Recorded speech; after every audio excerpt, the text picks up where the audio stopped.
Are you struggling with the vcomp110.dll runtime failure ruining your workflow? I'm Sophie Chen, a Windows support engineer, and we're going to clear this error for good. This DLL file is the Microsoft OpenMP Runtime Library for Visual Studio 2012. It enables applications to perform parallel processing across multiple CPU cores, speeding up complex mathematical simulations and graphics-heavy tasks. With that context in mind, our first logical step is a clean reinstallation. For a proper resolution, I recommend reinstalling the Microsoft Visual C++ framework.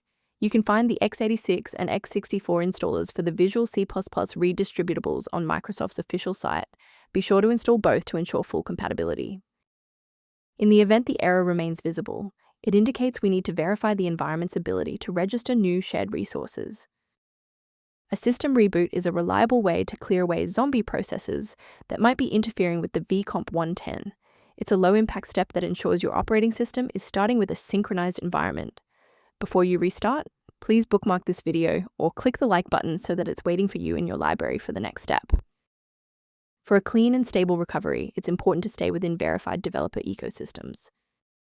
A critical reminder, modifying the vcomp110.dll manually is dangerous. Without a verified installation source, you risk overriding essential files that your hardware depends on for basic functionality and security.